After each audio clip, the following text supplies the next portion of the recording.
Man, but you got to keep going. What am I going to do, quit? That's not an option. You got to keep on keeping on. Life's a garden, dig it? You make it work for you. You never give up, man. That's my philosophy. Hey gardeners, hope you're all having a really great week.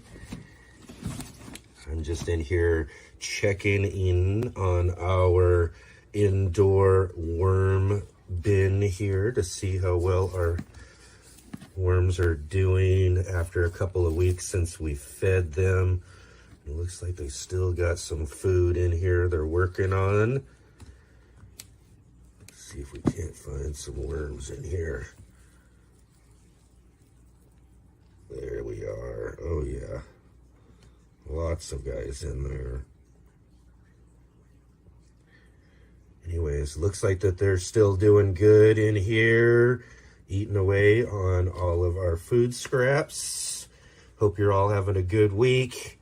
We got a great show for you today. Now, let's get growing.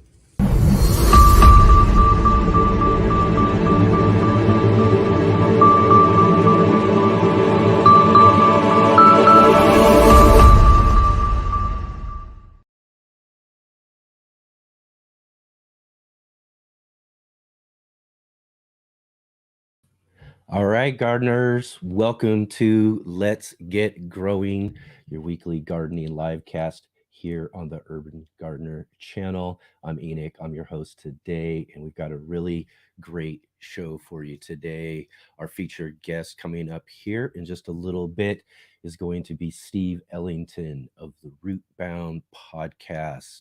He'll be joining with us here in just a little bit.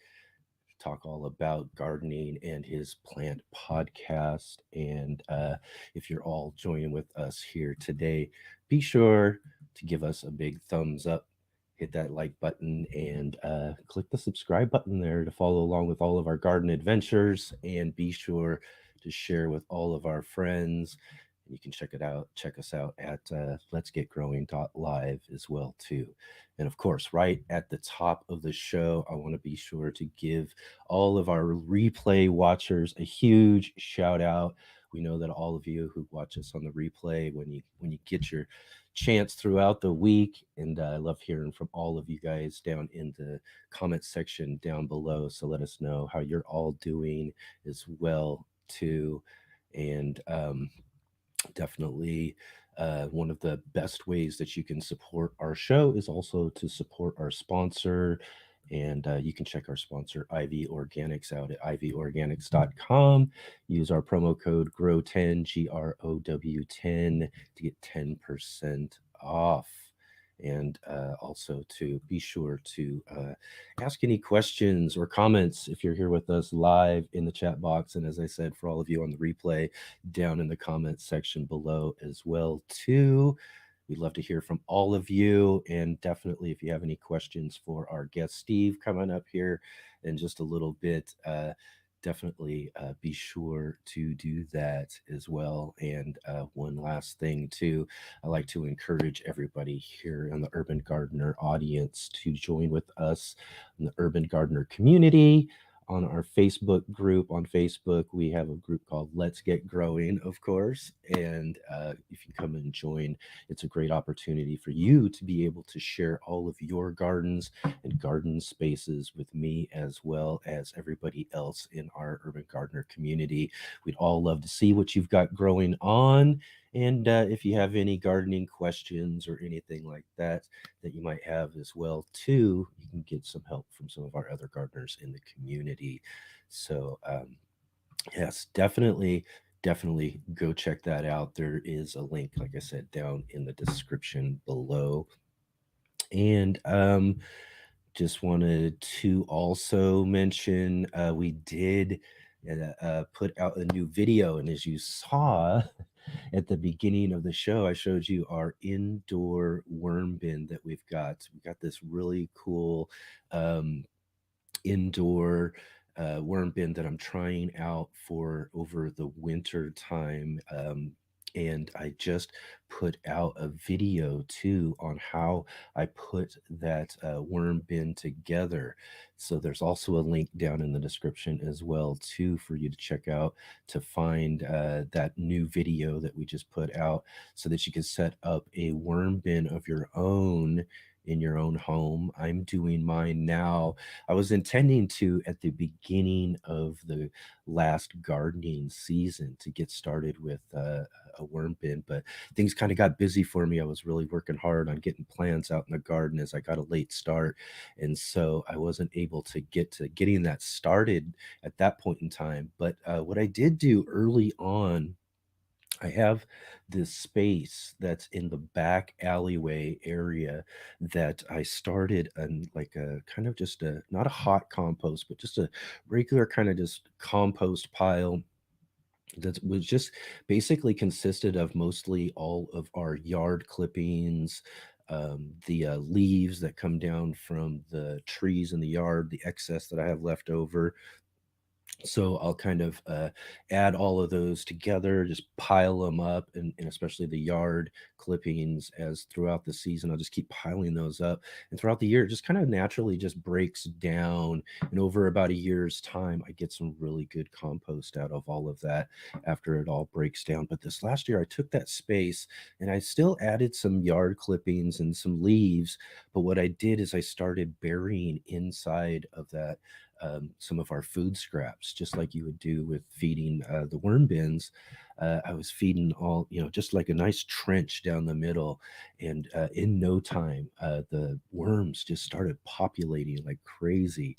And so throughout the year, I just kept doing that. And and there's just so many worms out there just flowing through and eating through all of those worm food scraps. And basically just kind of pumping up and giving our compost just that extra extra bit of energy from the worm castings that are left behind by all of these worms. So later on, after this winter, I'll harvest all of that. It'll have sat for a year, and and I'll have fed it throughout the year, and it should just be really rich, great compost this next year for our garden beds. And I thought this fall actually would be a really great time to get started with our indoor worm bins, because that'll give me a chance, because they're indoors, and I can work with them and really start to get some of our own worm castings from our own bins in our own little vermicompost vermiculture system that we could set up right here in the house.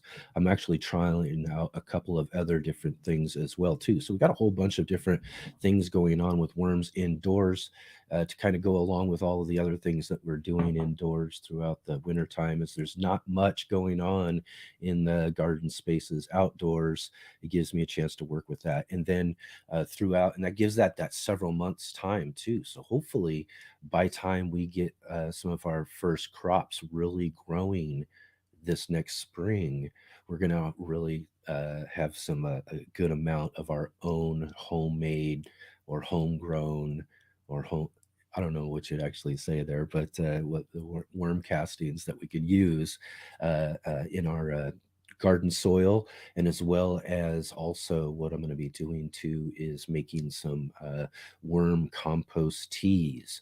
Not tea that you drink, but garden teas, basically something you can use to spray your plants, give really great foliar feeds to your plants, and also whatever drips and gets down into the soil goes into the root system. And worm castings just make a really great compost tea. So we're going to be kind of stretching out the limited amount of worm castings that we're able to grow, yeah, I guess we'll just go with grow, that we're able to grow in our vermiculture system throughout the winter time, and be able to stretch out that and make worm teas to feed our gardens later on in this next season. But we'll keep that whole system going and start generating all of those great worm castings. I've been buying worm castings for years. I've been intending on getting started with these worm farms for quite a while, several seasons, and we finally got it going. And I'm really excited about being able to have some of that of our own that we're making, because it is just really, it's garden gold, as I say. It's probably one of the best fertilizers you can use in your garden. It's natural, and there's a reason why, worms and populate and really grow in our soil when the soil's rich and full of great organic material like we're looking for in really good, rich soil.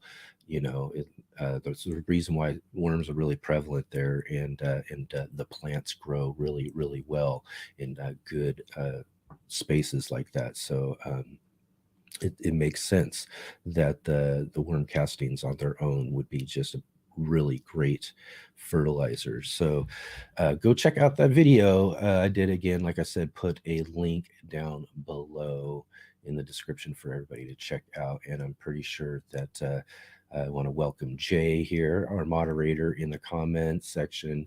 And I'm sure he's put a link in the comments for everybody there too. So yep, there it is. I see it there. Jay there with us here in the comments. And also Rob from Rob's Allotment Gardening over in England there. Rob, thank you again for joining with us here too this week here on Let's Get Growing. And again, for all of you here joining with us live, be sure to jump into the comment section, even just to say hi or let us know where you're growing from. Love to hear from all of you there, and be sure to jump in with any questions you might have as well too. One of the other things that's going on right now as well too, for a lot of people, I'm seeing a lot of posts out there as I'm checking my social media and my different groups and everything that I'm a part of, and I'm seeing a lot of comments and posts out there about people who are starting to get their seed catalogs in the mail. That's what time of year it is right now, is when all of us gardeners start to receive all of our seed catalogs. So that's another thing that you could do. You jump into the comment section there to let me know if you've gotten any seed catalogs in the mail. Let me know what your favorite ones are. And also, I've only actually gotten one so far, but I should be getting plenty. I know I usually do each and every year, but it's the very first one. So what was the very first seed catalog that showed up in the mail for you too as well? What's your favorite and what's the first one that showed up? And this year's winner for the first to show up is Seed Savers Exchange.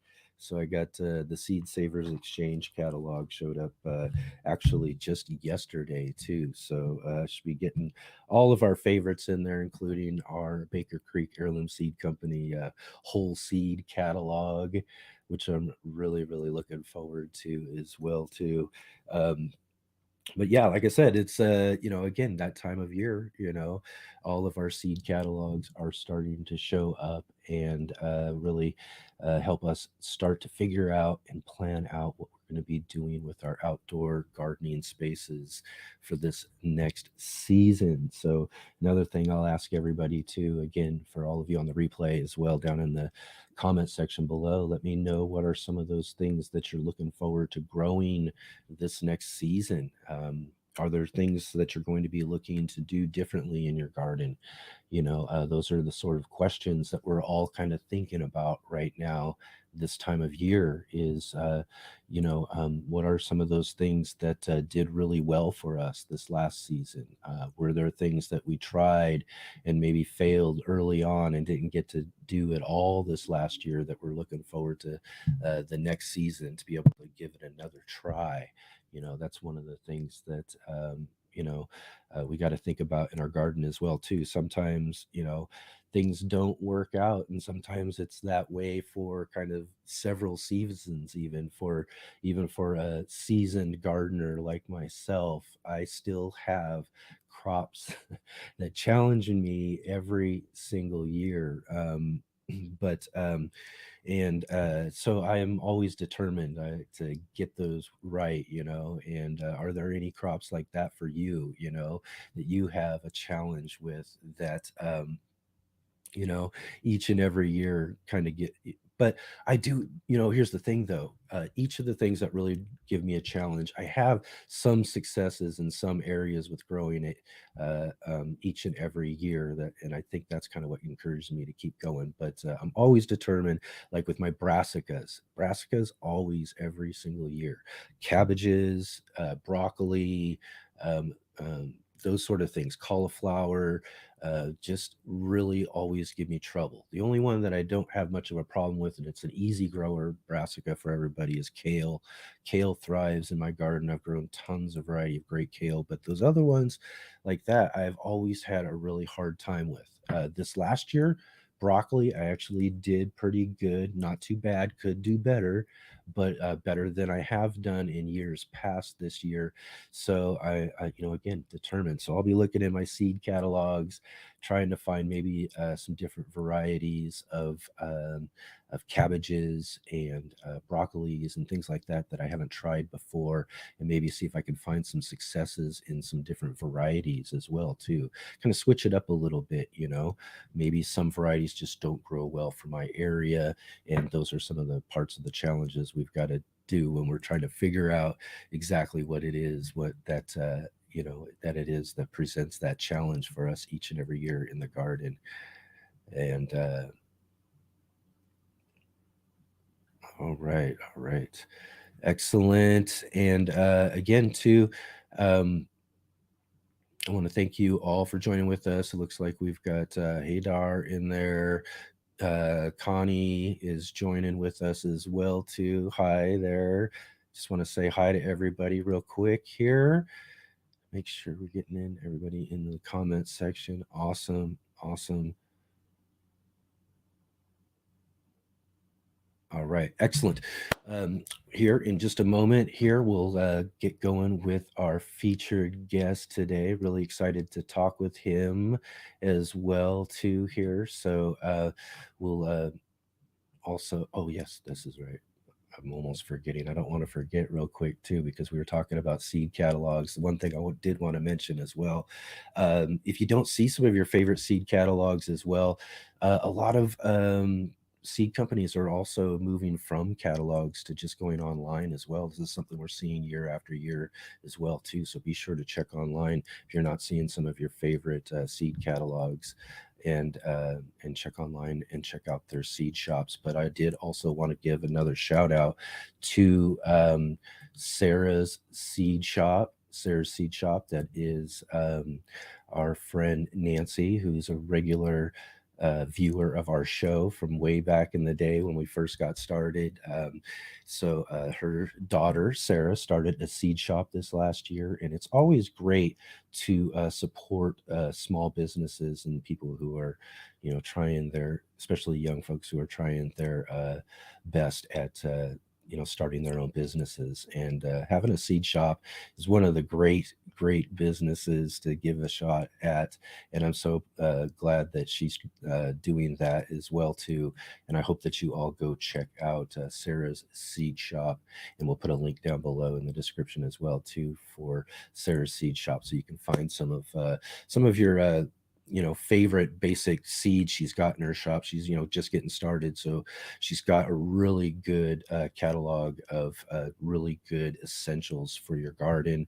And not only that, they're only 75 cents a piece, which is such a great price point for seeds.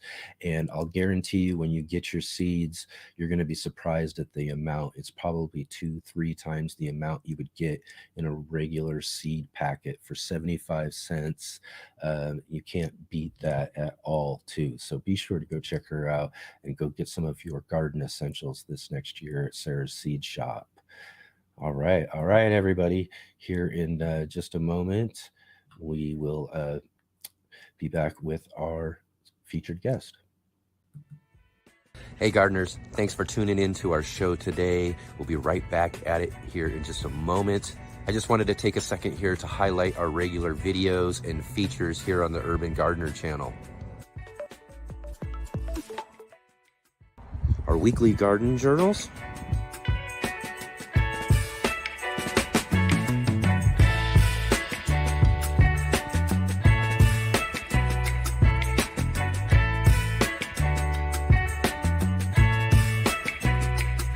and our incredible featured visits.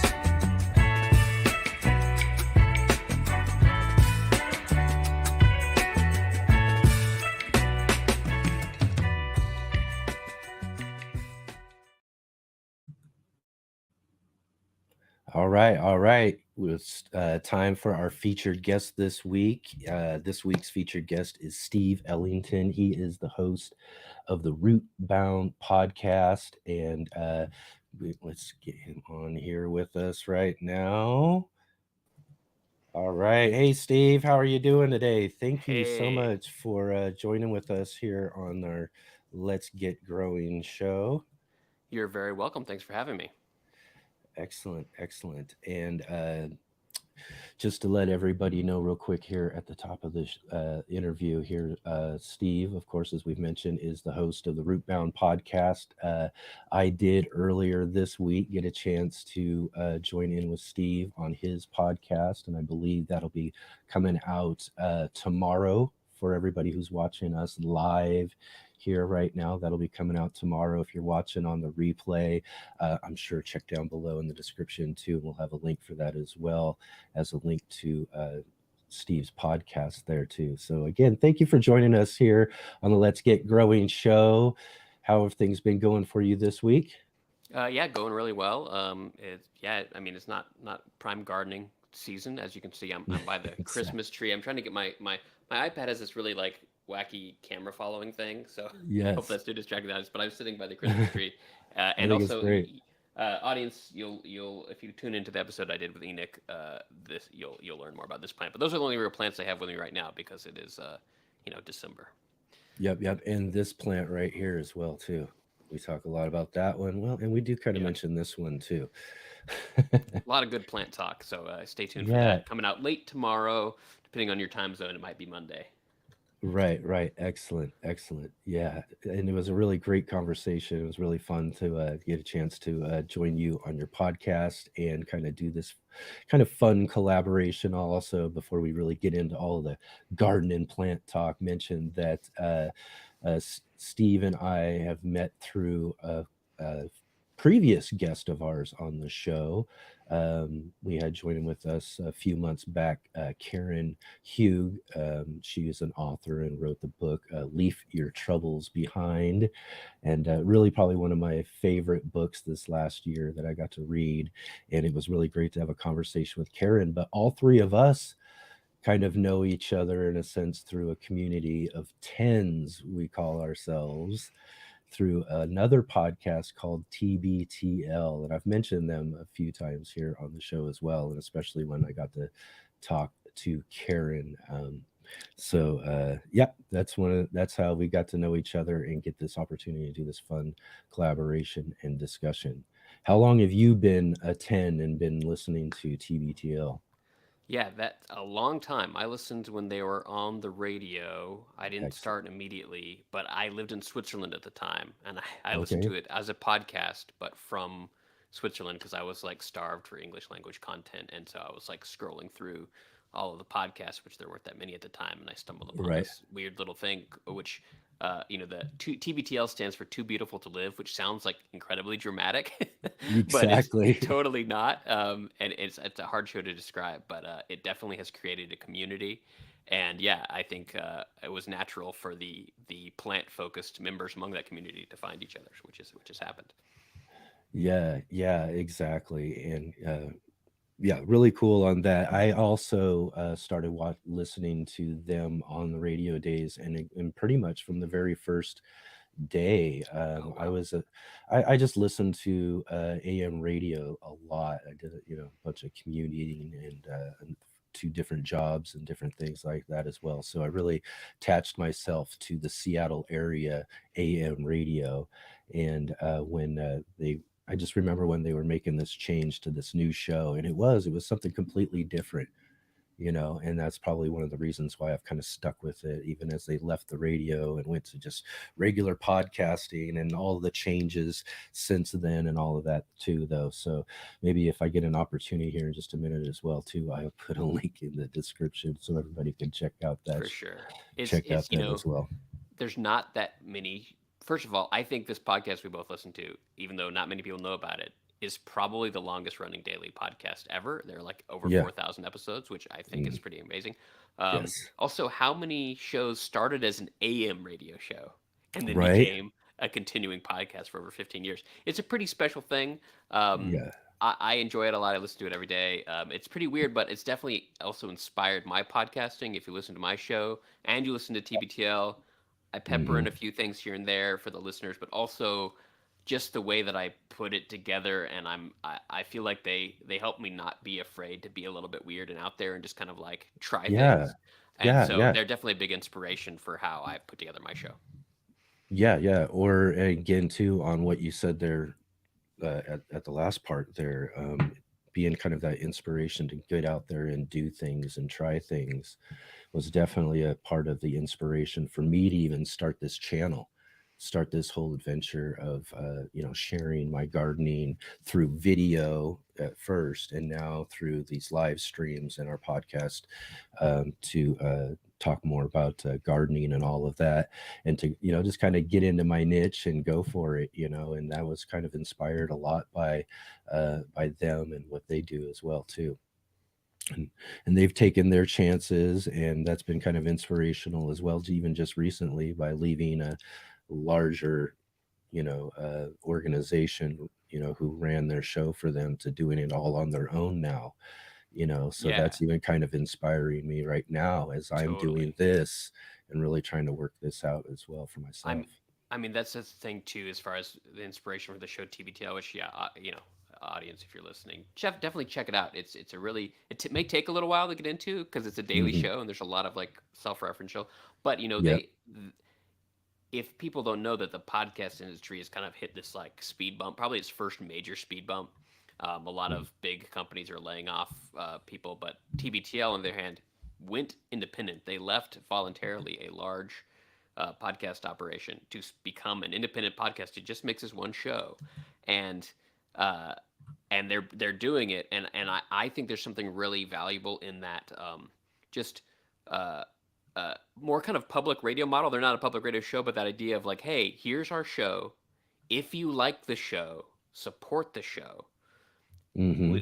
Don't have to have ads. You don't have to have big sponsors. Just like, support the show. And so that's what I'm trying to do with my show. Now I have a very small listenership, um, but I do have a Patreon, and I've committed to myself with my show. This is like I've never mentioned this on the show I think before, outright, but I have this commitment to myself on my podcast. I will never have advertisements. The show has fake advertisements at the beginning of every Right. episode, but there's no real advertisements. And if I ever make any money, which right now I'm not, I want it to be only from people who really like the show and want to like Yeah. contribute to it, and that's definitely inspiration from the show TBTL, because they've been able to create something like that, and I think there's value. It's also made me think about me donating to other shows I really value a lot too, and I've been doing that a lot Mhm. more consciously to be like, hey, this is a good thing in the world.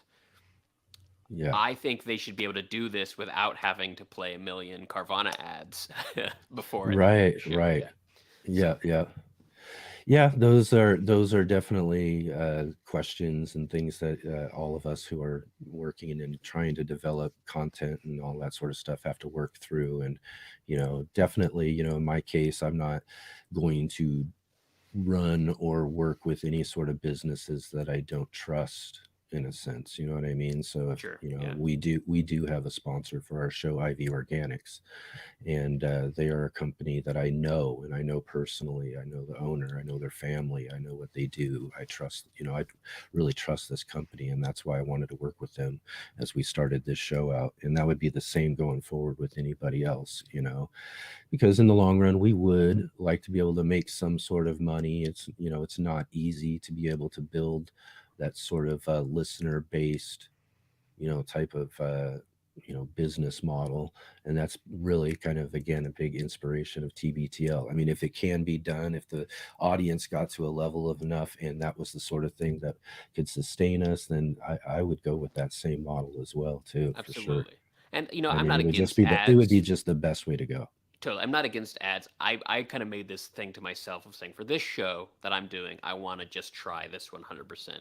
But But when Mm-hmm. it comes to ads, I really do prefer that model of when the host really likes the ad and does the ad, Yep. and the industry really got into this method of these auto populating ads that like populate, you know, based on whatever's Yep. going on, and they can be targeted. So I remember listening to like a Slate podcast and then getting a Mm-hmm. hyper local ad for like Fairfax County, Virginia Yeah. political advertisement. I'm like, that yeah, it just doesn't, I think there's a lot more value in like hearing from the host that you're going to listen to that person. Like we're Yeah. here, everyone's here to listen to you today, Enoch. Like something that you say, if they can trust you, Yeah. it's I think there's a lot more value in that. So yeah, I'm not against Yeah. ads, but on my show, also another reason I made that decision on my show is because I decided to do these fake ads at the beginning of every I show. love that about your show. I Eh, really do. I was going to talk about this too. It's just yeah, something that's really great. it was a funny idea, and I had it, and then well, I'll get into maybe a little bit of how the show started later, but Yeah. anyway, once I had the fake ads, I was like, well, if I ever decided to have real ads, it would really kind of like I think spoil the fake ads, and so Yeah. um, I was like, you know what, let's just do this. I enjoy it. If other people enjoy it, maybe they'll pitch in, but if they don't, I'm Hmm. still having fun and making some art, and so let's try it that way. I know when I heard those, I was like, oh, I wish I would have thought of this and found somebody to help me do something like that. It'd be great. But yeah, for sure. And, too, I was just mentioning, we're on YouTube here. And this is something that was even mentioned recently on TBTL is that YouTube runs and does their kind of own thing with ads as well. So there's a lot of Hmm.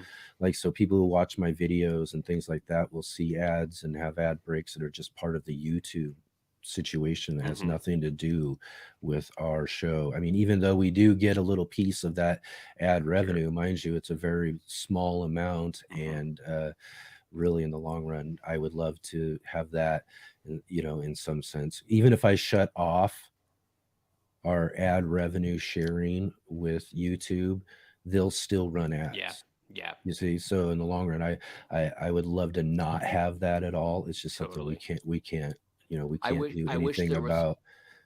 another platform like that too, because I thought about moving putting my episodes also on YouTube, but for Yeah. two reasons, I haven't. One is that ad thing, which is just like, especially for the longer form content, when it cuts into the middle randomly and you have no Yeah. control, it's like, come on. And then it's gonna like probably advertise fossil fuels or something that's like, They you know what I did mean? Like, just change this though come too. on. They did just change this too now. So Yeah, they do give us the option to go in there and move the ads.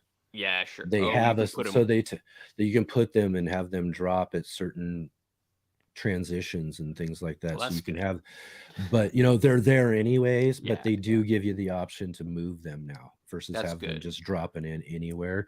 But you got to take the time to get in Yeah. there and do that and make sure that they're And if you with don't, they're gonna pop up wherever, right? So it's like, right. yeah, They'll just pop up wherever yeah. they're set to be. And Yeah, and the exactly. other reason I've not put my podcast on YouTube, which I probably missing a big audience, but the reason I haven't is because I feel like I'm fairly liberal with my use of music, and I feel very comfortable that my use of music Yeah. is within fair use. I'm very confident in Yep. that, but I think the algorithm doesn't care, and so I feel like Hmm. a lot of my shows would just get pulled from YouTube. So I haven't even tried. I'm just Yeah. I but there is something cool about the podcast format that is one Yeah. of the only, like, beside email and podcasts and websites, those are like the real decentralized Yeah. platforms where like nobody controls it. It's you who controls it. And Yeah. I think that's a really cool thing about podcasting as well, which is why I've been a podcast listener for arguably before podcast was even a term. So Oh, for sure. I really like the I format. I was listening as shows were being developed, and again, too, radio shows were transitioning.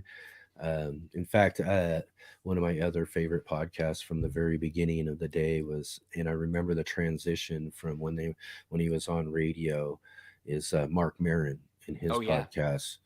And I remember when he was on radio and that show Air ended. America, right? He was on Air I think it America, right? was, Yeah, yeah. yeah. And that show ended, and then he kind of transitioned and did a similar thing like Luke did with Hmm. TBTL, just kind Yeah. of went into another studio, started recording some things and putting them online, and his podcast developed from that point. And it's, one of the number one podcasts today. And again, just been yeah, so it's great to see that. And I'm the same. Like I said, I was an old radio listener and transition. And I still listen to some radio a little bit, you know, but it's mostly podcasts Yeah. now, and there's just too much, or you know, the ability to have them anytime you want and listen in any order you want, you know, is the best.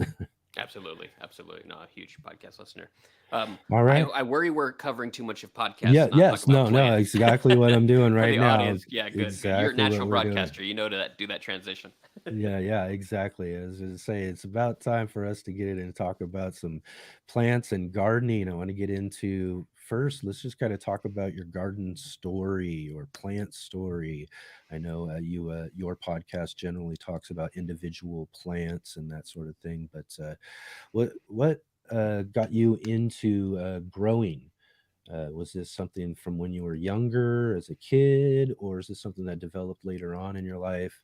But what's kind of the beginning of your garden story? Yeah, sure. It's something that has been growing as I got older. You know, there's a thing we say pretty often on Rootbound, which was coined by my friend Max in an early episode, which he said, and I thought was so funny, but also clever and also very true. And he said, "Botany comes with age," and I feel like Yeah, as we get older, we just start liking plants more. And like I feel like I've always kind of like I never disliked plants, and I always liked plants, and I also have a science kind of mind, and so I always kind of like the natural history of plants and things. But you know, as I became an adult in my 20s, I started being more interested in the idea. But I've always lived in apartments and really didn't have much of an option.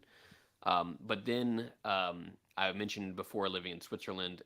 When we moved back, we moved to Pittsburgh, and we lived in this little house, and it had a little backyard, and I was like, oh, I could try a garden. And so yeah, I started experimenting with growing things, and then that's when I was hooked. So I did that for a couple years there, and then we moved to Washington D.C. and we lived in an apartment again. But I was too hooked at that point, so I built this strange apparatus made out of yeah. tension rods and like Okay. shower shelves. But I like put them up against the window of the floor to ceiling windows in the apartment, Okay. so Yeah. I could put these little pots like right Yeah. up against the window, but still so the blinds would still close. So I only had All about right. 3 inches of space. All So I right. could only use like 3 inch pots.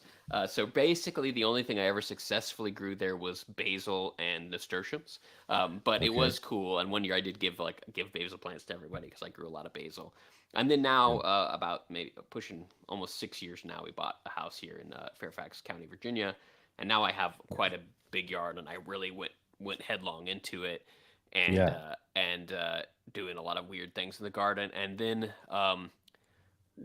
my friends, a couple friends, Ashley and Maggie, they have a podcast that's called The Watering Hole, and there's a Okay. podcast about animals, and they drink wine and they talk about animals. It's really fun. You should check it out. I think it's thewateringholepod.com. And right, like literally that Friday before we all like went home for the pandemic, they had me Yeah. on as a guest, and I had such a fun time. And I thought, I literally, there's a running joke about me that there's a running joke about me that's if I talk about bees, I'm also a beekeeper. If I talk about bees, Switzerland because I Yeah. live there, or Yeah. podcasts, you have to take a drink because there's things I talk about so much. So I talked about podcasts a lot, but I'd never done a podcast until my friend Ashley Yeah. Maggie's, and I was like so inspired by that. I was like, well, I should start a show and let me make it about plants because I'm starting to really get into plants. And Hmm. that was really I recorded the first 5 episodes right in April of 2020. The podcast called Rootbound, which I came up with the name with at that time, and the motto of the show, and this is a little bit inside baseball because I never talk about this on the show specifically, but the podcast, it's a podcast about plants for when you're stuck inside, because back then we were Yeah. all stuck inside. But Yep. I think it applies to the world in general now, of like it's either when you're stuck inside and you just want to hear like winter's a great time to think about plants, or you just can't be out in your garden, or you're Hmm. just like think about it more like philosophically of like you're bummed and want to listen to something about plants, right? So, but I Yeah. came up Yeah. with a show during the pandemic. I recorded the first 5 episodes, and then I didn't do anything with it for 2 years. Oh, I really? didn't publish anything. It was a weird time for everybody, and then at some point I was like, I gotta get on this. And then the breakthrough I had actually is I realized there's an app on iPad. It's called Ferrite that you can Yeah. edit audio on, and it's really a high quality editing thing, because my major stopping block was like I have to go upstairs and sit at my computer to edit these episodes, and Yeah. that's really annoying. But now I do all my editing on my iPad. I can sit in bed before I fall asleep, piecing stuff together. I can be anywhere. I'm actually on my iPad right now, which is pretty cool with a pro mic, and Yeah. so that really opened it up for me. So I didn't have to be stuck at a Yeah. computer. And so since basically nearly 2 years ago now, I just released the 100th episode. So it'll be 2 years and about a month. Yeah. I've released an episode every week. So yeah, 100 episodes. You're gonna be Right on. 101 tomorrow. 101. Yep. Awesome. There we go. That's awesome. And really great to hear, about the kind of success with that and how, you got started and everything as well too. So you said you started early on with growing, like early in your adulthood, apartments, small spaces, which is something I love. That's kind of what we kind of emphasize here on my channel, is small space, urban, vegetable gardening. You're more into like a lot of other different plants and all that sort of stuff. But you did say that you moved into a larger space now too. What are some of the things that you're doing in this larger space? What Yeah, are some of the and to things say that you're growing? it's still a small yard. It's just larger than Yeah, I've yeah, ever had. So I'm still right. totally urban gardening, and I really love Yeah, that concept too. It's like a classic, quarter yeah, acre lot, and most of it's the house, right? Or maybe even yeah. smaller. It's pretty small. But I do have a garden. I'm kind of a weird gardener. I I get interested in pretty obscure plants, and I'm also feel Yeah, like I'm not as good at growing the standard plants, and so I've kind of fallen into this realm of growing a lot of plants. I really like growing food. That's one thing. And yes, in some ways I'm a little bit maybe too obsessed with the food quality, and I should think about the other qualities that plants give us besides just food. But that's what I really right. do like. I really like perennial foods. Like I've gotten Yes. into those kind of plants that produce food year after year without having to like worry about it and mess with them Yep. and I really like native plants as well. And so Mhm. so in my yard I have a number of these plants which I think of as somewhat overlooked native food plants. Yeah. Um, and that changes wherever you are. So I'm in the East Coast, and so a lot of these plants will be pretty unfamiliar to anyone. They're kind of unfamiliar to a lot of people in general because the way our like a globalized food system has kind of focused it on specific foods. But if you're not Yep. even in this part of the country, some of these might even be weird. I can talk about a few of those plants if you want. Sure can. Absolutely. Love to Awesome. hear about it. I think the first one, this is actually one of the ones that really kind of made me start thinking about gardening like this. I lived in Pittsburgh, and I got into beekeeping. I made a doc. My Yeah. background's in filmmaking actually, so I've been a documentary filmmaker for a long time. And I Oh, made yeah. this documentary in Pittsburgh about a beekeeper called Portrait of an Urban Beekeeper. And I was filming with this beekeeper for a year, and that's how I got into beekeeping myself.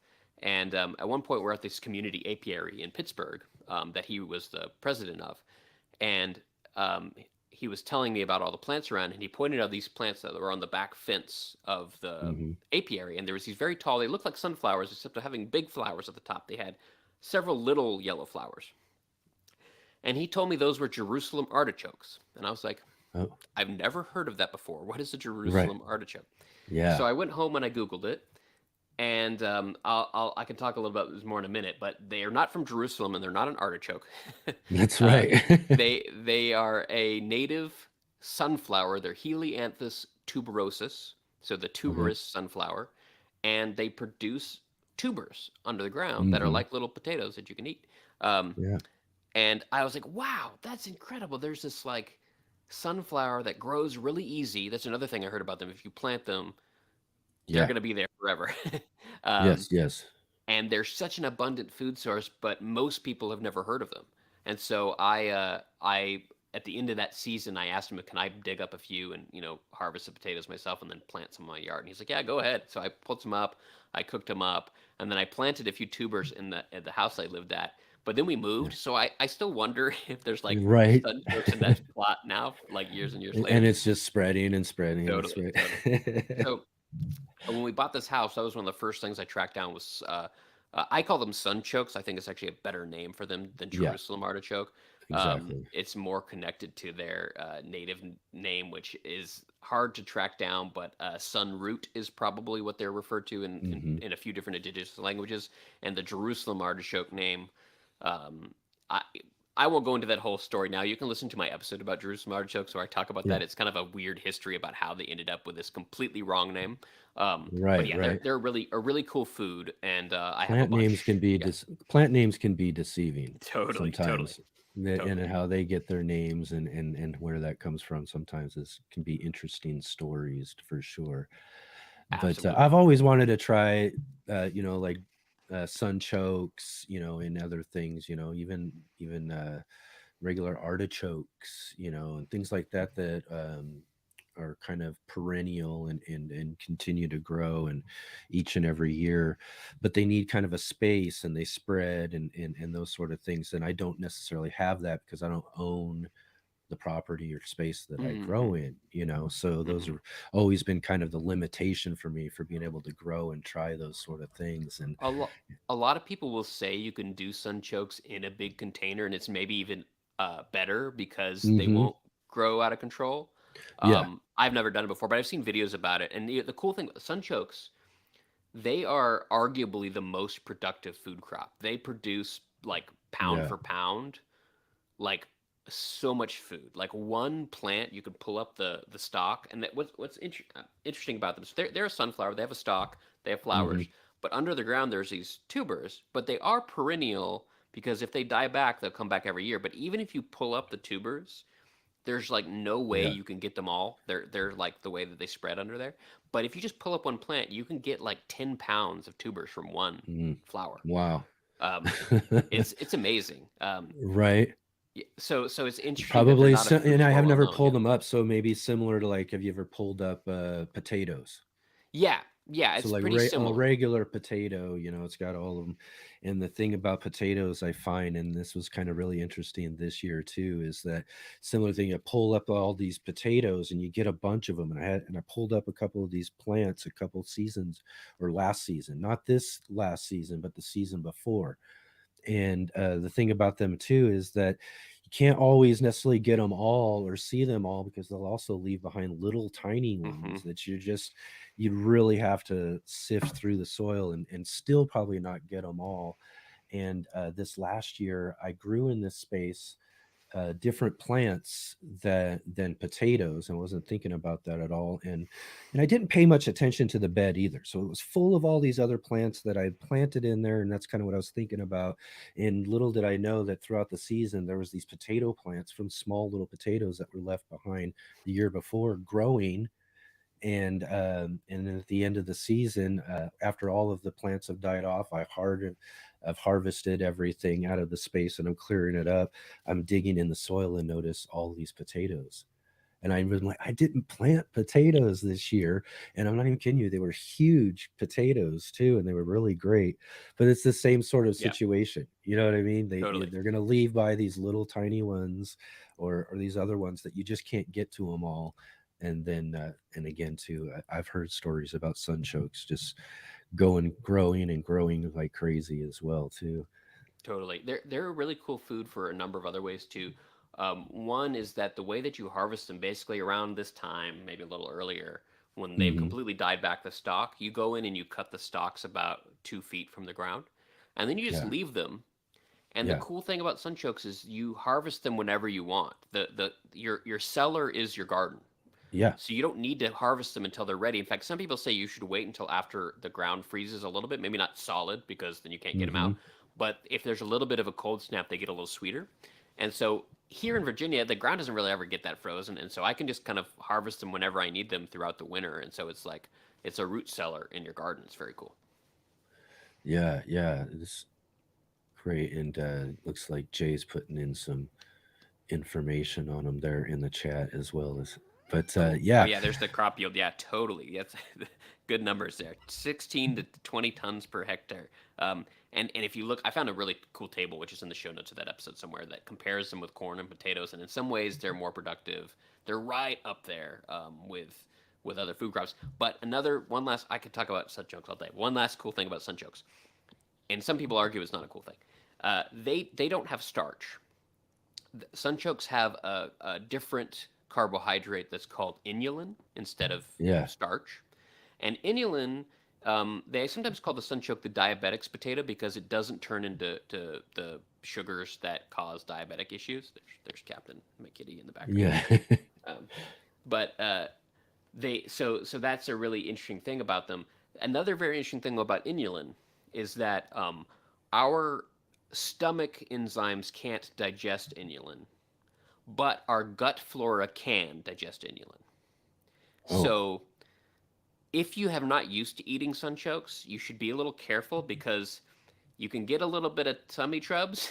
um, right. but it's not bad. It's just your gut flora being like, "Oh, this is great. This is awesome. I've never." It's a food they really like, and it's really nutritious if the gut flora digests it and then you absorb those nutrients. But some people who haven't had them for a long time do have a little bit of issues. So that's a warning I like to say about sunchokes to everyone. Like when you Yeah. first have them, take it slow. Also, like cook them a little bit longer because that helps break down some of the sugars. Um, and but they're a super cool food that way. Yeah, definitely, definitely. I've got to give them a try too this next season as we're expanding into some new spaces, and I'm going to try using some of these larger containers. That's something I haven't really had the opportunity to do before, because I only have so much limited space that I can do containers in. But now we're opening up some space that I haven't had before, and I do got a couple of just really good size containers that I think I might have to get a hold of some of those Cool. sunchokes here locally and maybe try them in containers as well and give them a shot, because I've really always been fascinated with them and wanted to try them, just similar to, like I said, similar to some of those other things, because like you're saying, perennial food crops are some of the best ways to go. Plant them and they just keep doing and growing. Rhubarb's another one I've been wanting to get. Me too, man. Just these ones that they just keep coming back. And yeah, especially rhubarb, that just reminds me of my grandmother so much. Oh, It's such a cool she's plant. I want to do that too, but that's one you got to commit to because I think you can't harvest it for 3 years minimum, right? That's what I've heard. right. Yeah. Yeah, my grandmother had these rhubarb that grew in the back of her this house that she had out in Alaska. We lived in Alaska when I was back in high school, and she also grew tons of strawberries. So that was kind of one of actually, if I think about it, one of my own first real experiences of eating fresh from the home garden type of situation is she'd grow these strawberries and then go out and grab some rhubarb from her rhubarb that grew out in the back, and make this really cool like strawberry rhubarb cobbler. It's one of the most amazing things that I still remember. I wish that she was still around making that stuff, but That's amazing. Yeah, and I imagine the Alaska stuff grows like super huge in Alaska because like the season's so yeah. short. So yeah, that's cool. Yeah. And when you think about it too, and I remember I was in high school at the time, and I was just remember she had a greenhouse, and this was kind of like, again, like some of my first experiences with things growing out of a garden and out of her greenhouse. She had these really great tomatoes and stuff like that as well too that she would grow. But I was always really kind of surprised based on what I thought about Alaska before I got up there. That you could actually grow things, and that you could grow a ton of things. It's just a Hmm. different You just got different to do it. climate. Got to plan Yeah, and be in. And yeah, but I yeah, you I got to was there be one in that time. really short growing window. Yep. I was there one time and I was just blown away by how big the dandelions were. They were just like monster greens on the dandelions because they like Yeah, trying to just maximize their photosynthesis before the sun gets low again. It's very interesting. yeah. I have another interesting plant. If I don't know what's our time is, how long does this go? I Oh, don't we want can to go a like. little bit. We got plenty of time right Okay, now. cool. Yeah. I want to talk about another plant, which is one of my favorites. I'm actually drinking some tea of right now, tea from the garden. So cheers, everybody. Um, Oh, yes. Perfect. so there's a plant that I grow in my yard, which is another one that I got obsessed with a few years ago and decided I have to grow this. The plant is called Yopon holly. I don't know if you ever heard of that one. No, I haven't. It's spelled I could have seen it before, but I Yaupon. Yaupon. It looks like Yaupon, but most people pronounce it Yopon. Um, it has a very strange scientific name, which is Ilex vomitoria, oh, uh, which is a whole other story, which you can listen to that episode about when I talk about that. But it does not yeah, make you vomit. I will tell you that. Why it got that name is a weird, bizarre thing, and it's not even clear. But it does not yeah. make you vomit. But Elex, that genus Elex is the holly genus. So American holly, all those other hollies are Elex something or other. But Yopon holly is the only plant native to North America that has caffeine. Oh, really? Yeah, and so it makes a great caffeinated tea, and so it's super cool to be able to grow in my yard caffeinated Yeah. tea. It's great. Right. So that's what I'm drinking right now. Yopon holly. I'm gonna have to look into that and put that out.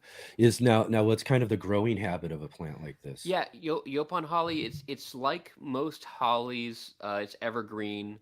I'm a little bit right at the edge of its range from what I've seen in the growing zones. Even though maybe with the new growing zones, I'm a little bit more clear. And I was worried when I planted it. I was going to be too cold, but it hasn't been an issue at all. I have four plants. I have one. I have two different cultivars of it. I have one that's called a weeping yopon that kind of grows in a bit of a tree form, and the branches kind of weep down. And then I have one that's Yeah. called the Bordeaux, which kind of just looks like a little round shrub. Um, the leaves are really small on Yopon, Okay. but they're evergreen, kind of waxy leaves. And they have this really beautiful scalloping to the leaves. If you Google a picture, that's a way that you can identify Yopon versus any other holly. It has this roundish scalloping. There's no sharp Okay. points or anything on it. It's really Oh, nice. all right. Perfect. Um, Yeah. and yeah, it's evergreen, and yeah, the part you harvest is the leaves, Okay. and then you can just dry them, or you can actually roast them. I kind of like roasting them, and then to make the tea, you can make it like how you normally make tea, or the method I've been using a lot lately that was recommended by my friend Aja is that to boil the leaves for a good 10 minutes, and then turn off the heat and cover it and let it sit overnight, and then you can get a really nice strong tea, Okay. which is good. And then you can either heat it up or drink it as iced tea. And it's got the cool. So Yopan holly is related to yerba mate. Yerba mate is also a holly, which I think most people don't realize. Um, Okay. and so it has some of the notes of yerba mate, but it actually really has none of the bitterness of yerba mate, which people who really into yerba mate like that. But I think it's a very smooth tea. And one of the things that's so fascinating about it, this tea in parts of the country, it grows like bananas. Well, not like bananas. It Right. grows all over the place. In Florida and in Texas and other places like that, I've seen it. It's a common landscaping shrub. It's everywhere. And so, what is so interesting to me is that there's this caffeinated tea that tastes great that most people don't know about, yet we import tea from Asia, we import coffee from all over the world, but we do have this caffeinated plant here that is a really great plant, but there's not much, like there's like three companies that I know of that are doing it commercially. Um, and it's Yeah. so strange. I was at my grandparents' house for Thanksgiving, and they have two Yeah. yopon bushes in their yard, and they're just like landscaping, and no one pays attention to it. It's very interesting. Wow. Yeah, You don't know what you've actually got there, huh? absolutely. Right, right. And so is that something that you're just making a straight Yorpon holly tea, or are you kind of mixing this up with other tea flowers or herbs or anything I like haven't that as done well? too much of that yet. I keep planning on it. I did a little bit. So there's another really interesting tree that does grow around here. It's called the Kentucky coffee tree, Okay. which I've seen a few. But I have processed its seeds myself, but they were sent to me by a guest on the show, Amy, who is really into them. And Kentucky coffee tree is this native tree to Kentucky, but also the eastern half of the United States, that was for some time used as a coffee substitute because if you roast the seeds, you kind of get that bitter flavor of coffee. It doesn't have any caffeine though.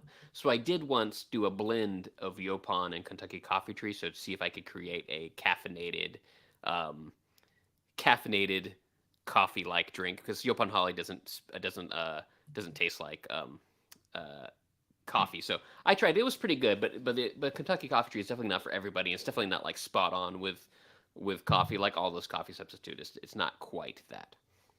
Right, right. Awesome, awesome. And so again, with your gardening and growing space, real quick, just what what are some of those kind of annual things that you've given a try over these last couple of seasons? Are those Let me things that you're think, man. trying?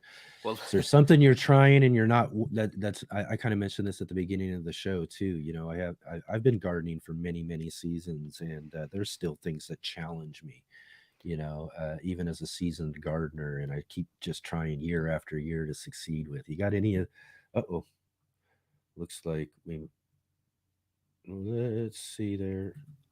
I got you. Oh, there we go. Hey, I'm back. Hey, Okay. anyway. Yeah, Nice and totally. quick. Last season my garden just was only perennials because my wife and I had a kid, and so I did not do really any hands-on gardening last year at all. Um, Yeah. but my white whale in my garden, and it's kind of a funny one because most people don't try to do this. I really want to be able to grow corn in my front yard. Okay. And every year I've been kind of vexed a little bit. The first year was the best. I did get corn the first year, but I only Yeah. planted 6, and I realized that's dumb. You gotta plant at least like 15 corn plants, or else you Yeah. have issues or whatever. But Yep. then one year the sparrows ate all of the tassels before the pollen came out. And Oh. then one year, a groundhog knocked them all down, and then the squirrels got all the corn. Something else happened Oh. another year, but yeah, what I really want to do is I want to grow my own corn, and then I want to make my own fresh tortillas, like from the yard to the kitchen. That's my goal. Oh, Some year I yes. want to try that. Yeah. Yeah. I was actually just talking about this with a friend the other night about corn and processing and doing that sort of thing there as well too. And like you said too, I see that most of your challenge with corn comes down to pest Hmm. issues and not actually the ability to actually grow it and get it done, there too as well too. So again, I with did have that the sort of issue. situation is bulk. I think Hmm. it is where it is. Hmm. You need mass numbers. You should, probably get yourself a big space and Totally. put them together. That way, whatever type of pressure you're getting, they can, you can either get to it before they get to all of it, or just kind of go with what's left out after they've had their share. Well, the other reason you really want to do a lot of corn, and I didn't realize it Mm, that first year, and I kind of got lucky yep. that I even got a couple corn, like ears, Yeah. is because corn is wind pollinated, Yep. It's and pollination. Yep. because the pollen and the silks don't always come out at the same time. They kind of Yep. stagger. You kind Yep. of got to have it a lot so you make sure that you have enough pollination. And I did Hmm. end up the year that the woodchuck ate it. I was like, well, I'm gonna hand pollinate my corn, so I'm like safe. And I Yep. did, and it was fairly successful. But then then the groundhog did it. But there's like a method where you can like take a paper bag and put it over the tassel and shake off the pollen, and then Yep. shake the pollen onto the silks, which is pretty hands on. But yeah, it worked.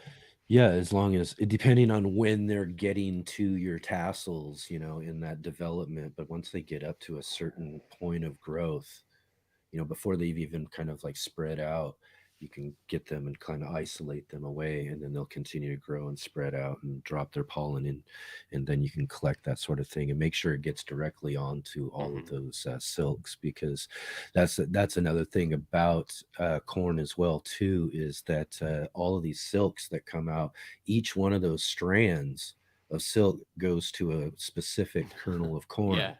it's So you've nuts. got to Yeah. get every strand pollinated in order to have a full ear of corn, and so like if you see an ears of corn that have like only just little patches Hmm. of ripened kernels, then that it wasn't pollinated Yeah, completely when absolutely. I had that opportunity, and can be kind of tricky with a lot of that stuff. That's where most of my issues with corn is making sure I'm getting all of them pollinated. It used to be that I only was able to grow maybe a dozen to 15, because I only had this really small space. And that is the key then. If you are only able to grow in a small space and you've got a little bit like an alleyway, I grow in an alleyway. So I have this space in the back alleyway. I would grow just a small little patch of corn. And then at that point, it is really important to make sure you're taking and utilizing methods to hand pollinate them, to make sure Hmm. that each of those are getting, because that's always the issue that I had early on, was pollination issues Hmm. with my corn. But now we also grow over at this other space we have at my friend's place, and we got big giant 20 by 40-foot plots. So we put in a nice big plot of corn this last year, and got just big giant plants and all sorts of corn ears and everything.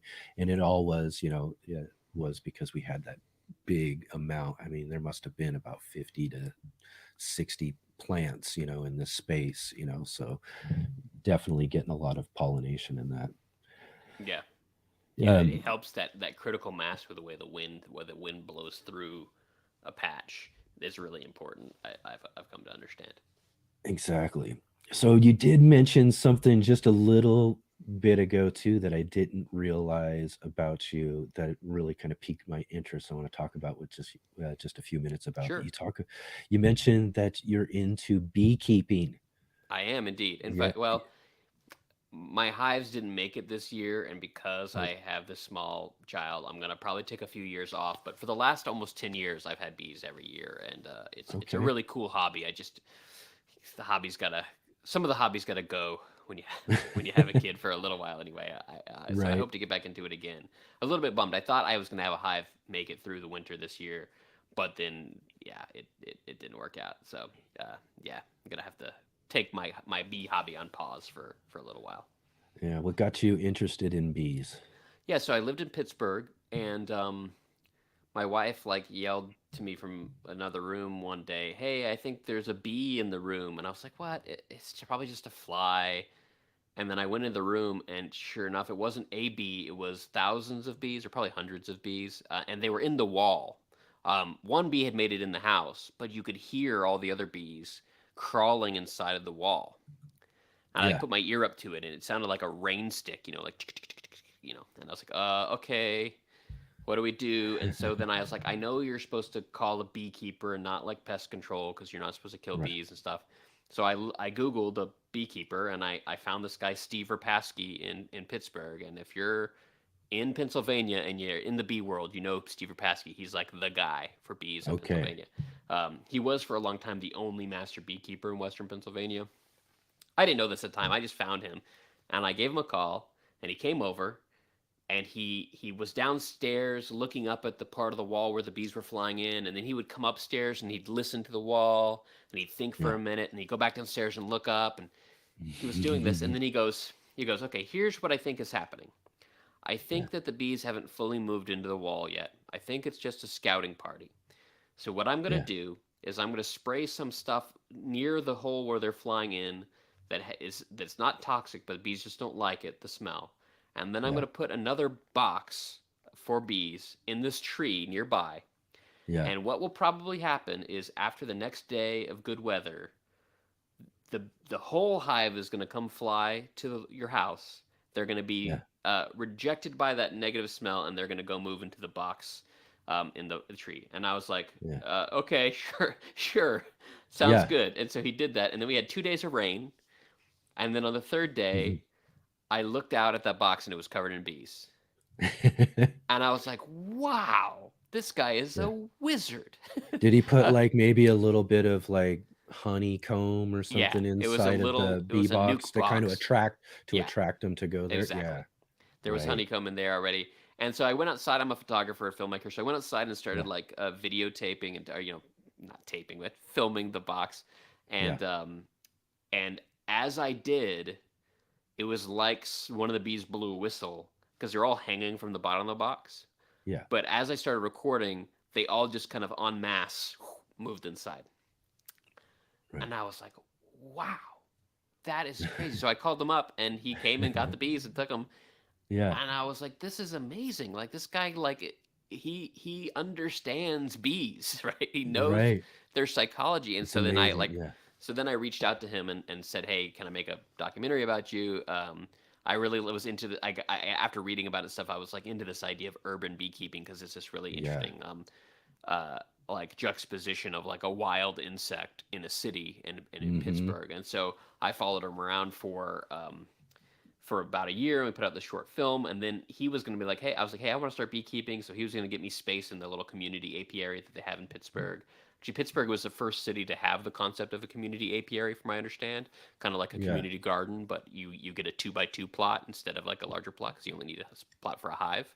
And I just see a question from Jihad Hyder there Go ahead. about keeping bees on a balcony or a roof in a residential area. Yeah.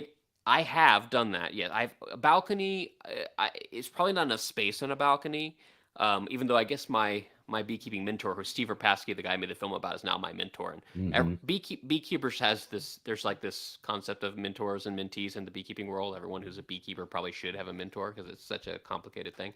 But I'm Yeah. lucky enough to have this guy Steve Rapaski, who's like one of the best beekeepers on the East Coast, as my mentor. But he told me he had some on a balcony one time. But you know, you got to make sure you really know your neighbors well, because even though the bees may not mess with anybody, they can freak people out regardless. Yeah. I've had them on the rooftop though. So I didn't start Yep. beekeeping. So I was gonna start in Pittsburgh, but then we moved to DC and we lived in an apartment building, like a high-rise building again, and I had no place. Yeah. But then like a year later, my friend was like, "Hey, I'm interested in beekeeping," and I was like, "Oh right, his family owned this little like 4-unit apartment building. It was like 2-story, 4-unit little building, and it had a flat roof. And so I was like, "Hey, let's put bees up on that roof." And so Yeah. we did that for about a year or two, and that was great. And yeah, it's totally fine if you got the right space. The main thing with keeping bees in a residential area is managing the perception of your neighbors, because the bees Right. are there anyway. Like there's going to be bees in your neighborhood, Mm-hmm. but if a neighbor sees a hive and they don't really know Yeah. anything about them, they might be mad. So when I first moved into this house, I have had bees right in my tiny backyard. Yeah. I made sure that I gave my neighbors honey, tell them what I'm doing, you know, Right. talk them through. Part of being a beekeeper is just education, honestly. Yep. And so I've never had a problem. But yeah, so you got to really just make sure you have the right space. One thing that's also really important with bees, if you want to have them in a smaller residential space, is the flight path. So bees, when Okay. they leave the hive, they always tend to follow the same line until they get a certain distance away, and then they veer off to where they're going. Um, Okay. and if that flight path is in front of a place where people walk, that's not good, right? Because if a Right. bee flies into you, then it might sting you. Bees doesn't want to sting you if it doesn't have to, but if it just Yeah. like smacks into the side of your head because it's flying full speed out of the hive. So Yeah. I did help another beekeeper who had bees in his tiny backyard in Washington D.C. and was very narrow, and the Yeah. only way he could have the hives is that the flight line was like crossing where you would have to walk past if you're coming in and out of the backyard. Yeah. And after a year, his wife was like, "This is not gonna do." So I helped him. I helped him move the hive somewhere else. So you have to be aware of that, and that's like where I do think if anyone wants to get into beekeeping, they should definitely take a class, and they should definitely find someone to be their mentor, because they kind of help through these like. Yeah. There's so many variables. That's what I really like about it. There's so many things going on with it that Mm-hmm. even experts have to have like a discussion. And one thing my mentor always says is that if you ask 2 beekeepers 5 questions, you'll get 20 different answers. Yeah. Yeah, I think that really kind of goes with a lot of things too when it comes down to for sure, it. for sure, for sure. Especially in the whole gardening and growing Mhm. world, there's a lot, everybody has a technique or something they've done and figured out or tried, and you know, and you'll get just so many differences of opinions. But that I think that's kind of I think it's a good part of the process, is having multiple different things you can look at and try and be able to figure out what works best. If certain things don't work for you, you can try someone else's methods and For things like sure. that. So yeah, those are really great. I really myself too. I just got started. I've been wanting for years to start worms, as you saw. I talked about at the beginning Totally. of Yeah. the show and everything. But bees are another one that have been there that I've just been wanting to do. And which is really, I mean, if anybody knows me from when I was a kid, though, or I was young, I mean, I had probably the biggest fear of bees. Mm. I mean, there are other insects, to a certain degree. I don't mind spiders at all. I've always been comfortable with a lot of, but bees, I mean, if a bee was flying around, you would see me running the other direction, diving into a river or a lake or something like that. You know what I mean? Hmm. Flailing my arms around to get it to stay away from me and everything. But it's so weird for me now, since I got started in gardening and growing and being able to learn about plants, pollination, and things like that, that you really start to get the understanding of what the natural relationship between us and bees Hmm. are. And when you start realizing that connection and that sort of thing, then it became a lot easier for me to start being comfortable with the idea of being closer to bees than I would have when I was a kid. So still, I remember seeing my first beehive or walking up to my first beehive a few years back, and I still kind of had that apprehension, but still enough fascination to be able to keep myself moving forward to go and check out this hive. But again, that's one of those things that I'm looking forward to being able to do as well here on our channel and in these next season or two, is to be able to we have a rooftop carport that I'm going to be able to I grew on this carport. I had a really cool pepper garden that I grew up there for several years when I first moved here. The owners of the place found out, and it took them like 4 or 5 years to find out, mind you. So that shows you the relationship I have with the owners. But it took about 4 years to find out. But when they did, they were like, "Oh, you need to get those down." They even sent me like a take them down or you got to move notice, which I did a whole video on a few years back. Yeah. But so I haven't been able to grow on this space, but I just got a new owner this last year, and he's reopened up that carport space on the roof for me to be able to grow on. And I kind of like threw it out to him a few weeks back, and I was like, "Hey, what do you think about if I put a beehive up there?" And he was like, "Yeah, go for it, go crazy," and I'm like, "All right, man."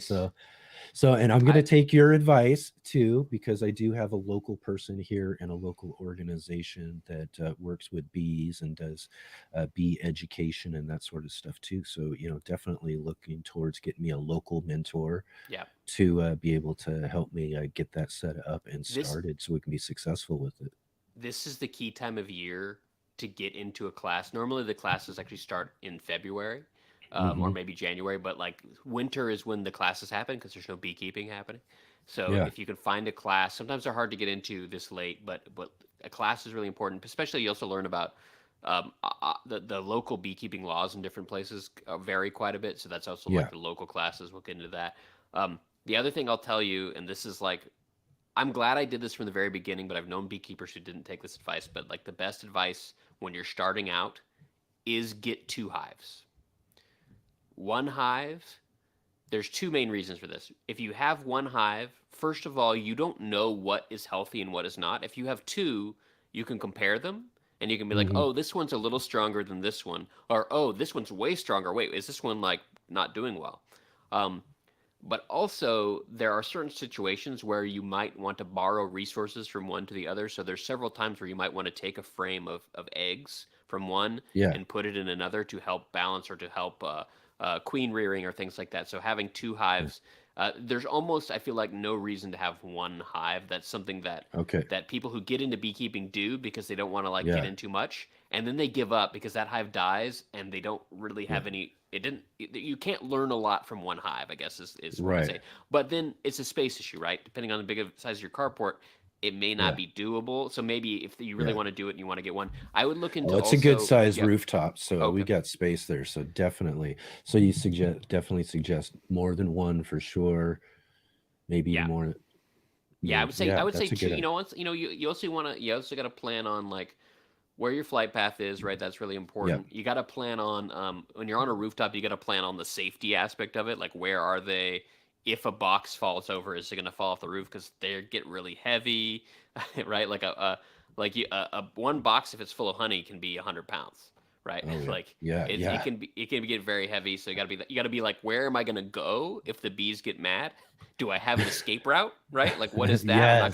I'm not gonna run off the roof and like kill myself. Exactly. So there's things you got to think about with the rooftops. But it's a great place to have them. I don't have any on a rooftop here, but I do have a swarm trap set up on a little back roof area that if a swarm goes, maybe they'll go there. And I've had bees there for a short period of time. But yeah, there's lots to think about with roofs on the space. But it's a totally cool place to do it. But if you can do 2, and then I would also look into, if I were you, I would look into the standard beehive is called a 10-frame Langstroth. I do 8-frame Langstroths because they're a little smaller. All right. They're a little lighter. They're better in smaller spaces. The only downside, they use the same frames, but the boxes are a little bit less standard, so they might be a little bit harder to find. Right. From other beekeepers, but it hasn't been a problem for me, and it's better for smaller spaces. And they're 20% lighter than a full 10 frame. Yeah. That's great. Yeah, Yeah. definitely. And like you're talking about, I got to think about that flight path. I just, our carport kind of is right up in the back part, kind of centerpiece to our whole growing space through our alleyway and everything. And I just really kind of like the idea of maybe having them up on the corner there where, not only, are they up there and out of the way, so, people won't feel as, as apprehensive about, being in the space, but also so they can also see it at work as well, from up Yeah, in, yeah. because it would just be kind of like right up there to be able to be seen. But yeah, It is so I'm cool to really watch them looking like forward to that. So that for totally. sure. The one Let's other see. thing I'd say about the Oh, yeah. rooftop, just to be aware of that, is you also Yeah. want to be aware of weather, and bees do need a lot of sun, but you also don't want to have 100% full sun all the time. Yeah. But you're in a pretty rainy place, so maybe like the days of hardcore sun are not that big of a deal. But then the winter and some kind of windbreak, if you're facing Hmm. an area where you have your predominant winter winds coming from, Yeah. you don't want them having full exposure to that because that can be bad too. Yeah, definitely. Yeah, those are actually the thing. I think that was probably like my first thing. I didn't think about flight path and stuff, but I've definitely kind of thought about the sun. We do live in a valley down here in Southern Oregon, so it's a little bit different than the regular Pacific Northwest type of weather.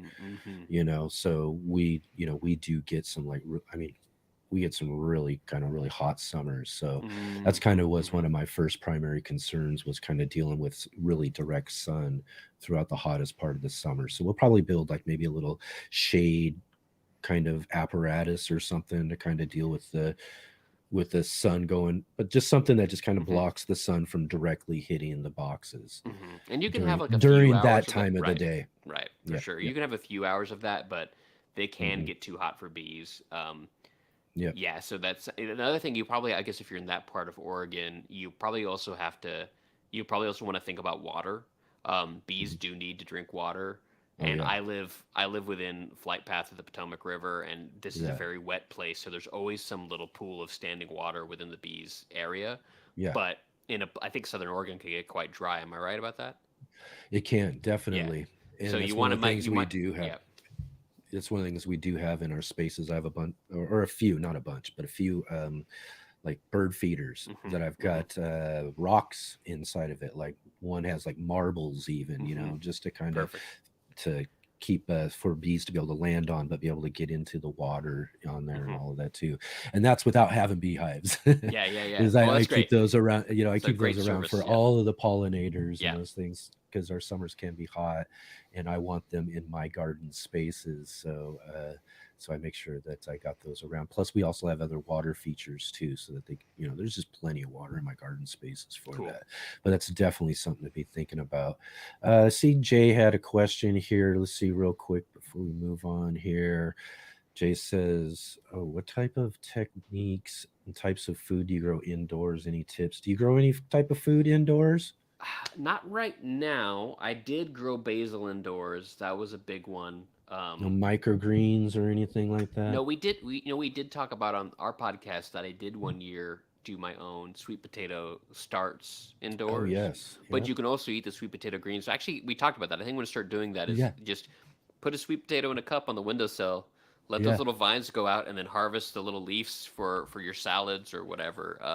I think is a pretty Yeah. cool way to have some indoor plants. But other than that, I don't Yeah. have like this is not edible, but Yeah. this is like my Right. only real house plant. The other two are succulents. I'm Yeah. not much of a house plant guy, actually. Yeah. Yeah. That'll be something I'll be showing here on videos coming up here in the next few weeks, actually, is some microgreens and sprouts and different things. I Mm. actually even got this kind of new thing that was sent to me that I'm kind of working on building out to grow some like greens and things like that indoors.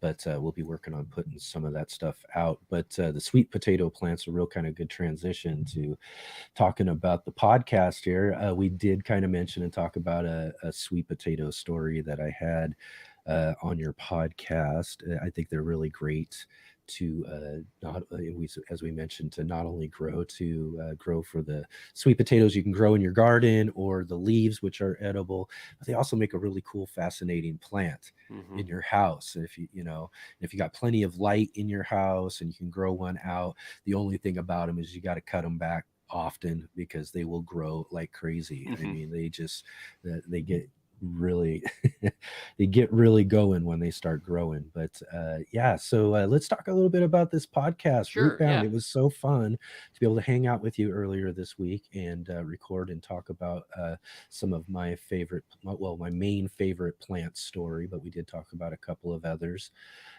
What got you started on your journey here? And I know you mentioned just a little bit early on, but what got you started in podcasting? Sure. Yeah. I mentioned the origin story before, how I was on this friend's podcast Yeah. and started, but even further back, I was saying I think I've arguably been listening to podcasts before podcasting was even a concept, because Hmm. when I was in high school, I had a Diamond Rio MP3 player. Was the first Okay. commercial MP3 player.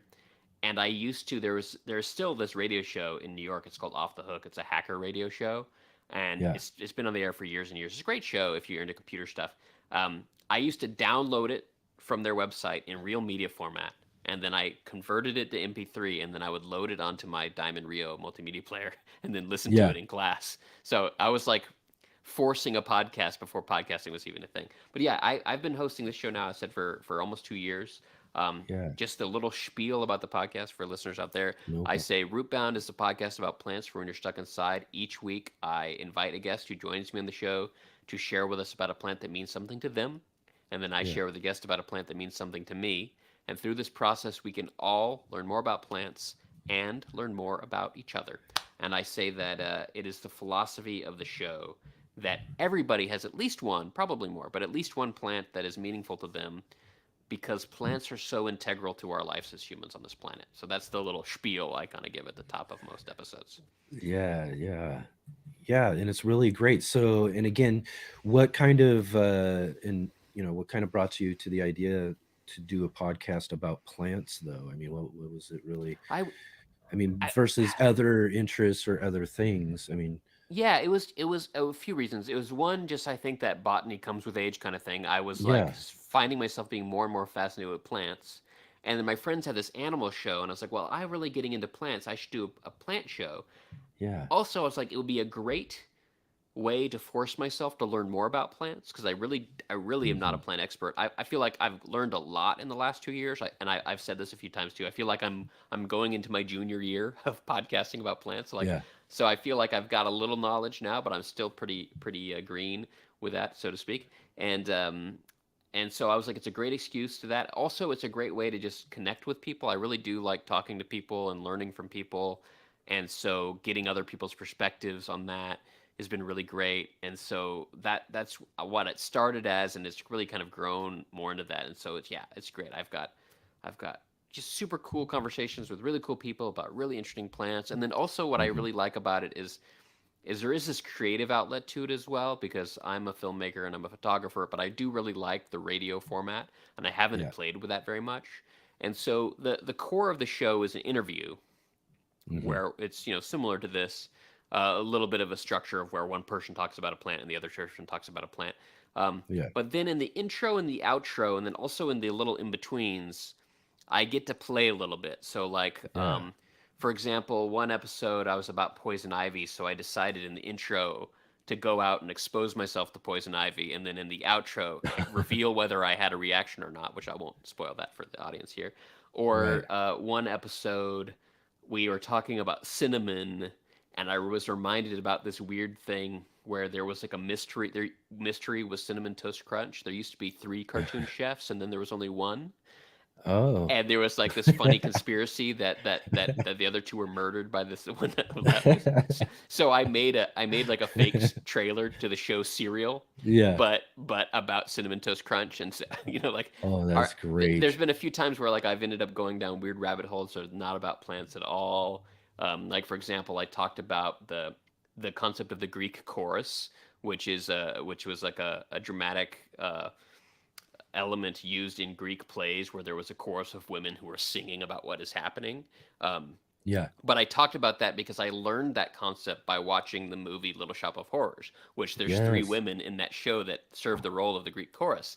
And Yep. so I end up using the plants and some of the intros and outros as kind of weird segues to talk about other weird things that are Yeah, on my mind. And so that's there's a great. creative element there. Sometimes I do some hardcore editing. Yeah. I also uncover weird songs and different audio clips that have to do with the plant. So like I on the sunflower recent episode, there's a song called Sunflower that was written by this guy named, I'm blanking on his name, but it was made popular by Frank Sinatra. But in the same year Frank Sinatra recorded it, like 10 Yeah. other people recorded the same song. And I thought it was a pretty interesting moment in like music history of like Right. this one song got recorded. And the same guy who wrote that song is also the guy who wrote the song Bippity Boppity Boo for Snow White. So, or Oh, Cinderella. okay. Cinderella. So like there's I kind of follow some weird tangents, and I really enjoy that kind of creative part and kind of exploration of kind of weird areas of knowledge that the plants open the door for me to, and I hope the audience likes that kind of stuff too.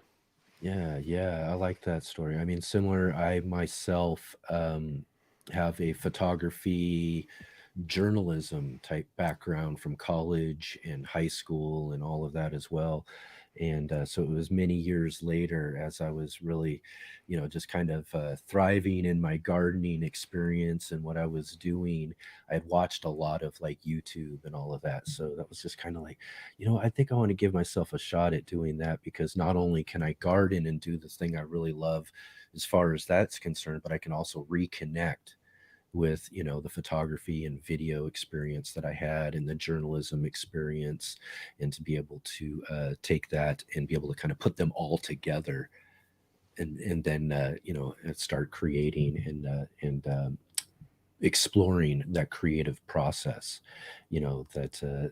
that is really kind of fun to do, for me, and making videos and kind of being this really short form filmmaker in the garden space. So, and I kind of, and I've had fun with them doing that. That's kind of one of the things that, with my videos, just, I love to edit in the little time lapses and the cool little transitions, and be able to show like cool little B-roll and give people a little extra experience of the garden spaces and all of that during the videos and everything, other than that just straight up, this is what I'm doing video, and again too, just really kind of fun to be able to tap into that while at the same time sharing growing in plants and gardens and those sort of things.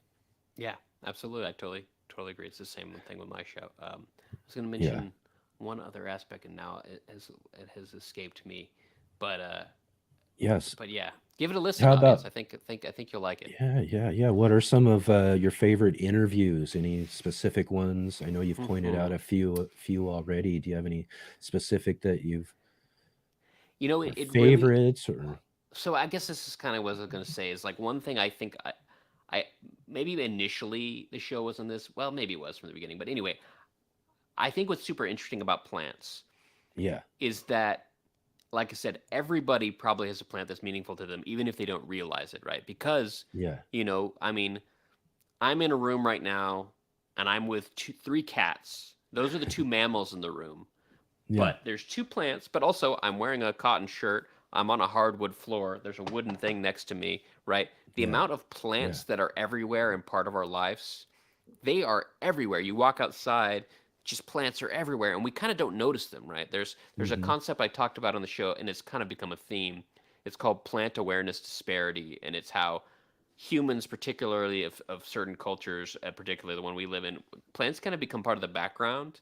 And unless you're yeah, like us, a lot of people don't even notice them. But once you get people to think about it for a minute, it can be yeah, really moving and powerful for people to talk about a plant and then go through that idea of like, oh, why this is actually meaningful to me. And there's been a mm-hmm, few really amazing moments. So actually, with our friend Karen Hughes, she told this just beautiful story about grief and anxiety and friendship that had to do with the smell of a variegated winter Daphne. And it was a oh really yeah, moving story and the kind of thing that I don't expect, until I hear it. And then it's just like mm-hmm, hard to like, it's hard to even like imagine that that's what you were going to get. There's so many things yeah, about plants that's happened several times on the show of a plant connecting somebody to a past relative, even maybe through mm-hmm, many generations, which is really kind of a beautiful thing about plants. Um, But on the other hand, there's like I did an episode, when I say, tell me about a plant that's meaningful to you, I say meaningful is very open to interpretation. That can be whatever Yeah. you want. It can be deep, it can be surface. I don't care. I just want to know, and then we'll talk about the plant more and have some fun. Um, so I had one friend, Ashley, who she told me about peas, and it's because she has a phobia of peas. So Oh, right. that's like, oh, so that's not the kind of meaning that I expected, but it ended up being quite a humorous episode also because she's quite funny. But so that taking that prompt of like, what does meaningful mean, Yeah. and seeing how people interpret it can be really, really fun.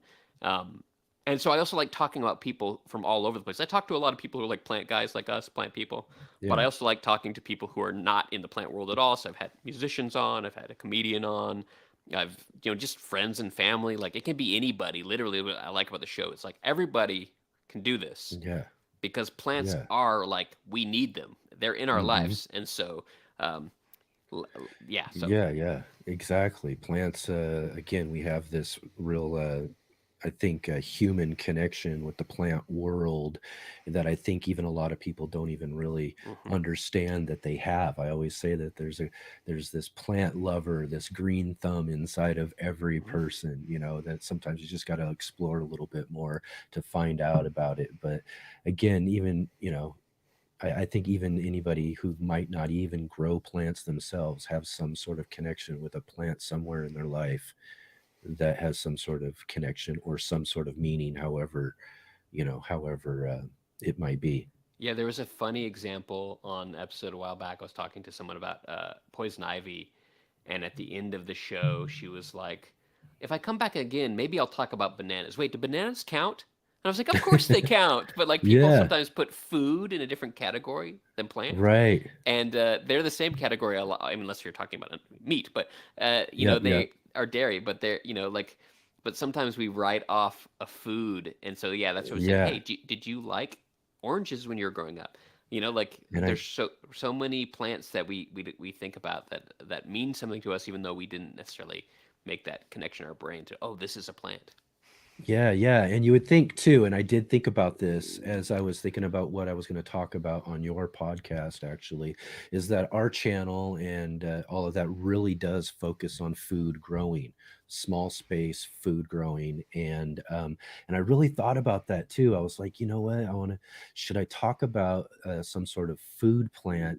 But then I thought also too, is that I do this show and everybody gets to see all of these plants in the Hmm. background and I don't necessarily get a chance to talk about them very often. So I thought this would be a great opportunity for people who might listen or follow along with us to be able to get a story about some of these sort of things that I've got growing on as well, besides all the food stuff that we have. So I did think about that too before I set into, and that's when we were talking about trying to figure out which one. I was like, which one can I do? Because then I was starting to think, well, let's go out to the garden then and get Hmm. and talk about some food if I can't find a specific one in here. But again, I have such a love for green things and growing and all of that there's a story behind most of all of the things that I grow. Yeah, absolutely. And not to spoil it too much for people who want to listen to episodes coming out tomorrow, but your discussion of the spider plant is a great example of that kind of like, connection to relatives, and can have quite a Hmm. touching piece to it, which is like, I feel like is what I think is really cool about the show, is because we don't expect to get such Yeah, touching stories or moving stories or interesting stories about plants, yeah. which some people just think of as inanimate objects, right? What I've Hmm. really come to learn about from the show, I think I knew this intellectually maybe, but I've really come to learn on the show that plants starting to respect the individual identity of the Hmm. living creature that is a plant, right? Because Yeah, plants have this whole world that's going on and it's so different from our world, right? yeah. And it's easy for me to look at my cats and understand, okay, these are a cat, they are a mammal, they eat, they drink, they sleep. I do those things too, in a pretty similar way. But when you think about Yeah. how a life of a plant is, it's so different. It's sometimes hard for us to identify. But when you start thinking about how a plant works and thinking about, you know, quote unquote, the motivations of a plant, like why does a plant do this? Why is a plant Hmm. this way? You start to kind of understand a little bit of the the intelligence of a plant, and it's a different definition that we think of when we say intelligence, but it's hard, I Yeah, think, to not say that plants have intelligence if you start thinking about it quite a bit. exactly. And so many great fun stories like that you can find on Steve's Rootbound podcast. Which again, too, for everybody who's listening, I think Jay even put a link in the comment section there a little bit ago, but we do have a link to that down below in the description there. Rootboundpodcast.com. Easy to go. Rootbound, easy. Yeah. Rootboundpodcast.com, and check out Steve's podcast and listen to some of these stories. You can also go and check out, like you mentioned too, we did have a similar guest on both of our shows, Karen Hugh, the author of Leave Your Troubles Behind. And Steve mentioned that she shared a really great story on his podcast. So if episode 97 for those of you checking it out. Awesome. Yes. Check out episode 97, and as well as episode 101 coming out this Sunday for anybody who's watching us live. And on the podcast, there's episode 101 if you're checking out on our replay as well too. And you can see we talk about this way. There we are, right up there. Our Chlorophytum comosum, our spider plant, and the story that that plant has in my past, and as well as a couple of others that we mentioned as well too. So again, thanks so much, Steve, for joining with us here today on our Let's Get Growing live cast here. Thank you so much. It was a lot of fun. I love chatting about plants. Bees and plants. I could talk about it all day. So yeah. Yeah, me too. I can just go on and on and on. I wish sometimes that our show was hours and hours long and all of that. But again, we all only have so much time. So when it comes down to it, thank you so much again for this wonderful conversation today. And again, go and check out Steve's podcast, Rootbound. Thanks. All right. And hold on just a minute. I'll talk to you in just a couple of minutes here. Cool. Quick. Let's Get Growing is sponsored by IV Organic. Hi, my name is Charles Malky, biologist and plant expert with IV Organics, where we grow cool plants and author Saving the World with the Home Garden. IV Organic 3-in-1 Plant Guard has 7 natural oils that protect your plants, not just from the summer heat as well as winter cold, but also protects your plants from damaging insects and rodents. The oils in the product include castor, cinnamon, clove, garlic, peppermint, rosemary, and spearmint. These oils are natural insect and rodent repellent oils, which are encapsulated by the base powder, offering your plants months of protection at a time. 1 application per year will suffice for protection against damaging summer sunburn and winter sun scald, but if the target is pests, application as much as 2 to 3 times a year may be necessary.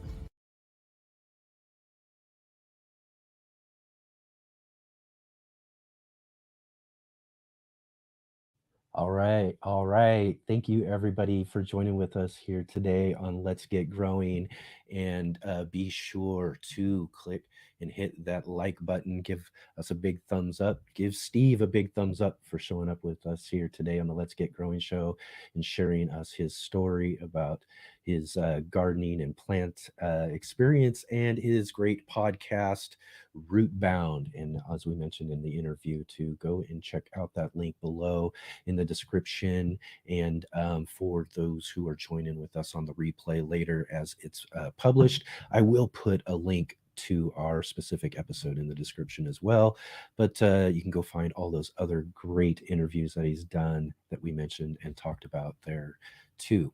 And also, you can go and check us out again at our website, letsgetgrowing.live.